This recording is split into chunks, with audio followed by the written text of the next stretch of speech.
Hello and welcome to the Anxiety BC website and to this interview on social anxiety disorder. My guest is Dr. Lynn Alden. Dr. Alden is a professor of psychology at the University of British Columbia in Vancouver. Dr. Alden, thanks very much for doing this. My pleasure, Dr. Catchpole. Dr. Alden, social anxiety disorder, could you explain to everybody what that is? It's a condition in which people experience extreme fear in social situations. Now, everybody gets anxious in situations to some extent, but for the person with social anxiety disorder, that anxiety is so great that it actually interferes with their life.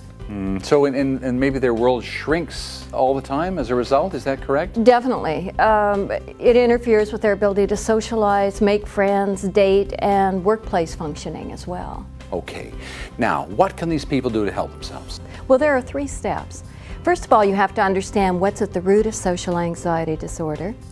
Anxiety distorts our judgments. When we're anxious, we actually are overly negative about things. We become pessimistic. So there are people who think less of themselves than probably other people do. Exactly, because when we feel uncomfortable, we assume we aren't doing well, even if we are. Okay. Another thing that social anxiety does is it makes us use what we call safety behaviors. That is, we begin to do things to prevent negative outcomes from happening. Which would include avoiding them altogether, or when we're in them, doing what? Yeah, there's a variety of safety behaviors. Some people try to erase their identity. That is, they look away, they don't talk, because they don't want people to notice them. Other people are overly agreeable. They nod and they smile, they agree with what everyone says, but they actually come across rather bland. And then the third thing is people who are socially anxious tend to avoid social situations. And as we said before, the more you avoid something, the worse it becomes. So for someone at home watching this right now, then what should they do?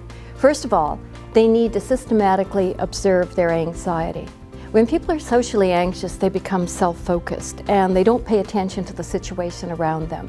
So what we try to do is we ask people to keep a log, write down what situations you're afraid of, what you're afraid is going to happen, your prediction, and the safety behaviors you use to prevent that from happening.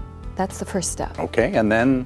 The second step is to evaluate your predictions. So to go out and systematically see whether what you're expecting to happen actually does happen. So you actually have to challenge yourself then to do something that's a little bit uncomfortable? Exactly. What you need to do is evaluate whether your predictions come true.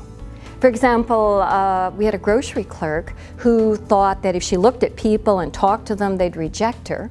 What she tried to do was, with one customer, she would avoid eye contact and not talk, but with the next one, she would look at him and talk.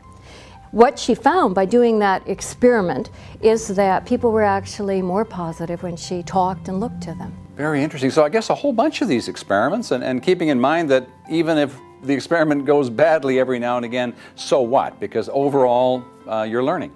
Right, and the interesting thing is that these experiments seldom go wrong. We usually find that the socially anxious person is overly critical of themselves, that people like them more than they realize.